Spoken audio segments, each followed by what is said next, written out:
Morning, everyone. My name is Radwa Mustafa. I'm an internal medicine resident at SKMC Abu Dhabi, and today I'll be presenting to you a diagnostic conundrum arriving at a rare diagnosis in a 3-week fever of unknown origin. This was done under the supervision of Dr. Hussein Abdulrahman and Dr. Shazia Abdallah. Right, so we present to you a 64-year-old lady. She's of African descent. She's a known case of IBS, and she came on the 8th of August to our emergency department with fever, nausea, and abdominal pain. She was tachycardic and febrile upon admission, with mild generalized tenderness over her abdomen.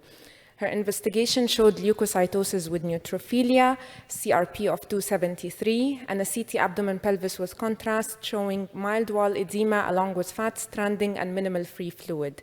Admitted as a case of infectious colitis for antibiotic administration and IV hydration. Straightforward, right? Let's see.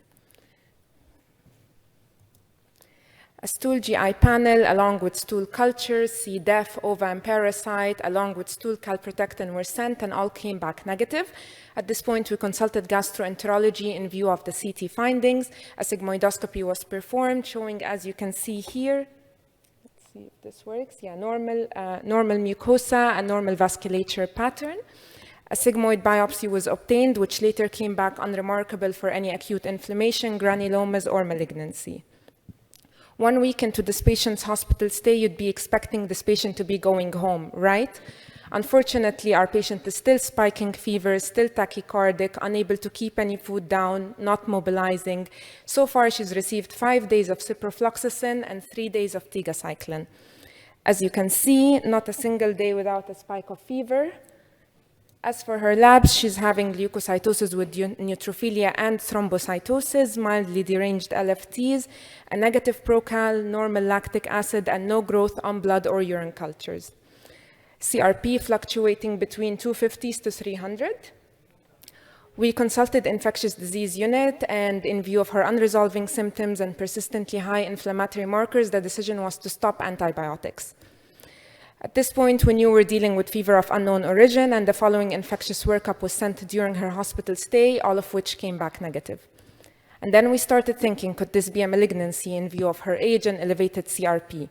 CT thorax and neck was done, no lymphadenopathy. By now, our patient was extensively examined, including her eyes, oral, nasal cavities. There was no lymphadenopathy, no murmurs on auscultation, a mild tenderness over the abdomen, genitalia was normal, and her skin was intact.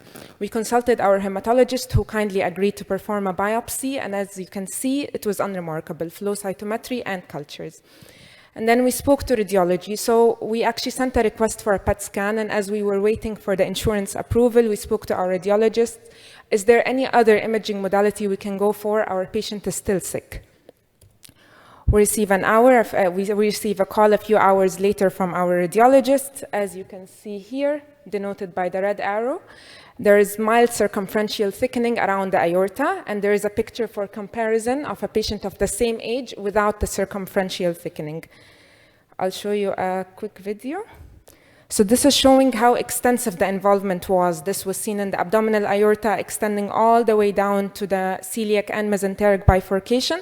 This was also noted on the thoracic aorta. An impression of aortitis was given. And so we started thinking, could this be autoinflammatory? We've already done the autoinflammatory workup during her hospital stay, all of which was unremarkable, except for an elevated ESR.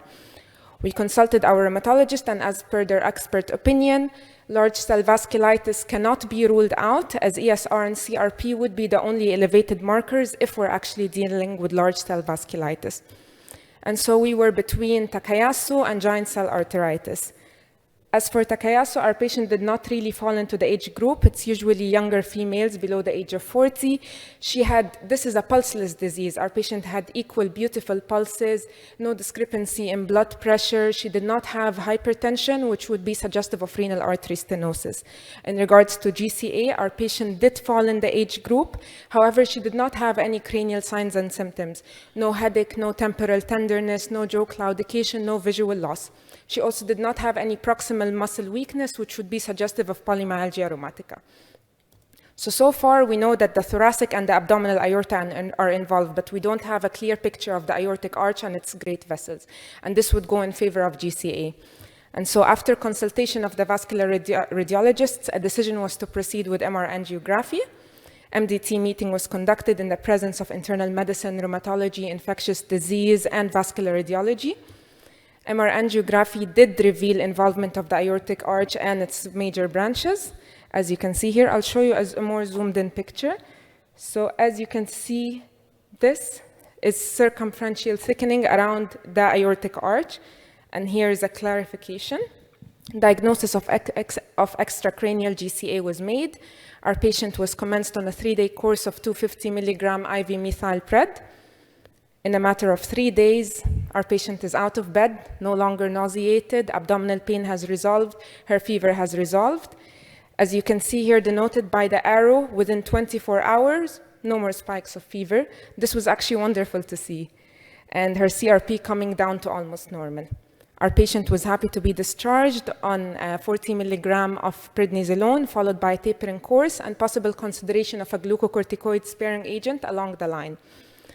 Quick look on extracranial GCA. You can actually scan the QR code. This is a summary of all the references I've used. So it usually presents with non-specific signs and symptoms. ESR and CRP would be the only elevated markers. Some studies actually show thrombocytosis, absolute neutrophilia count, to be specific. MRI, CT angio, and PET scans are the imaging modalities used. Complications would include aneurysms, dissection, along with aortic arch syndrome or posterior circulation stroke. Medical management, as discussed, high-dose corticosteroids, followed by a tapering dose, and considering glucocorticoid-sparing agents along the line. These are my references. Thank you very much. Thanks, Radwa, for your presentation. The open door for any questions for the doctor.